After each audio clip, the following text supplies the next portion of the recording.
एक तरफ झारखंड में बीजेपी जन आशीर्वाद यात्रा के जरिए एक तीर से कई निशाने साधने में लगी है, तो दूसरी ओर झारखंड सरकार को घेरने के लिए मानव श्रृंखला बना रही है। राज्य के मुद्दों को लेकर आज बीजेपी के कार्यकर्ता राज्य के 264 प्रखंड और 3 महानगरों पर मानव श्रृंखला बना रहे हैं। बोल कार्यक्रम में शिरकत करने के लिए दिल्ली से पधारे हैं बीजेपी के राष्ट्रीय प्रवक्ता जफर इस्लाम साहब हमारे साथ हैं। राज्य में ऐसा क्या है जिसके वजह से ये लोग उत्तेजित हो रहे हैं, क्या फीडबैक है? देखिए, सरकार चुनी जाती है जनता के लिए, जनता की भलाई के लिए, जनता के हितों के लिए काम करने के लिए। लेकिन पिछले 1.5 साल में जनता यहाँ तराई तराई कर रही है, जनता के हितों की कोई चिंता नहीं है। यहाँ की सरकार बिल्कुल ऐसा लगता है कि बिल्कुल चौपट नगरी वैसे हो गया है। यहाँ पर कोई काम अंधी नगरी चौपट राज जो है उसका पूरा मिसाल जो यही है, इसलिए कि यहाँ पर कोई काम नहीं हो रहा है, लोगों की चिंता कोई नहीं हो रही है। हाँ, चिंता जरूर हो रही है, वो सिर्फ पैसा और धन लूटने की चिंता हो रही है, करप्शन की चिंता हो रही है, करप्शन किए जा रहे हैं, धन पे जुटाए जा रहे हैं। लेकिन यहाँ की जनता तराई तराई कर रही है। इसलिए भारतीय जनता पार्टी, जिसका मूल नीति जो है कि हम लोगों की सेवा करते हैं, आज हम लोग विचलित होकर पूरी भारतीय जनता पार्टी के कार्यकर्ता बाहर निकले हैं कि हम जनता की सेवा करने वाली पार्टी जो है जनता को इस तरह से तराई तराई नहीं देख सकती। इसलिए हम रोड पे निकले हैं और इसका पूरे तौर से पुरजोर जो है हम अपनी जनता के समर्थन में खड़े रहेंगे।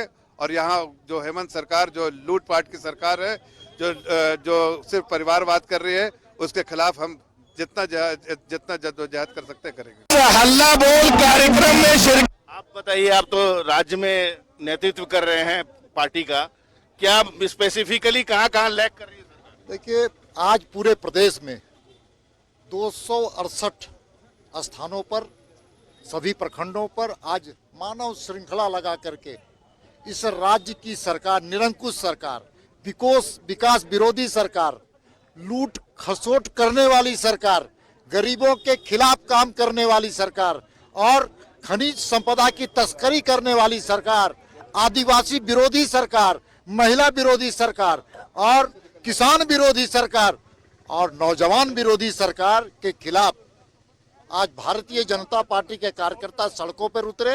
हम आर पार की लड़ाई लड़ने के लिए संकल्पित है, तैयार है।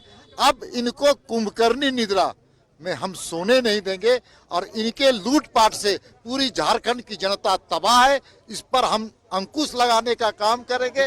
और दिनों तक खामोश क्यों रहे? हम लगातार किसानों के आंदोलन में हम लोगों ने किया और ये सरकार दमनकारी नीति लगातार हम लोगों पर 170 कार्यकर्ताओं पर FIR करने का काम किया। आज भी फर्जी मुकदमे में ये गिनीज बुक में और लिम्का बुक में इनका नाम दर्ज होगा। जिस प्रकार से जो साधारण लोग हैं, पार्टी के कार्यकर्ता हैं, सामाजिक कार्यकर्ता हैं, इनके खिलाफ जिस प्रकार से फर्जी मुकदमे कर रहे हैं, राज्य की जनता देख रही है। इनको उचित समय पर उचित जवाब देगी। इसीलिए हम जानते हैं कि जनता की आवाज और जनता की ताकत भारतीय जनता पार्टी के साथ है। लेकिन ये सरकार बिचौलियों की सरकार है और बिचौलियों का सरकार ऐसे बिचौली है जिनको झारखंड और झारखंडी से कोई मतलब नहीं है। और भी बहुत सारे मुद्दे हैं, लेकिन अभी दिन में बात करते रहेंगे। ये देख रहे हैं भारतीय जनता पार्टी के प्रदेश अध्यक्ष और राष्ट्रीय प्रवक्ता जफर इस्लाम यहाँ पर पहुंचे हैं नेतृत्व करने के लिए। और ये देख सकते हैं भारतीय जनता पार्टी के संगठन के बड़े बड़े चेहरे यहाँ पर हैं। जनता खुश नहीं है, ऐसा आप लोग के पोस्टर बता रहे हैं। देखिए, झारखंड की आबादी लगभग 3.25 करोड़ है और 3.25 करोड़ जनता जब खुश नहीं है तो ये झारखंड सरकार में लूट, हत्या, बलात्कार, कानून व्यवस्था की स्थिति बेहद खराब है। इसलिए भारतीय जनता पार्टी एक सशक्त विपक्ष की भूमिका निभाते हुए अपने हजारों कार्यकर्ताओं के साथ इस ऐतिहासिक मोरहाबादी मैदान में मानव श्रृंखला बनाने का काम किया है, ताकि सरकार के कानों पर जू रहेंगे और जनता के प्रति उनकी अपेक्षाओं और आकांक्षाओं को पूरा करने का काम। तो आपने सुन लिया कि विपक्ष सरकार से क्या चाहता है। आप बताइए, आप तो राज्य में नेतृत्व कर रहे हैं पार्टी का, क्या स्पेसिफिकली कहाँ लैग कर रही है?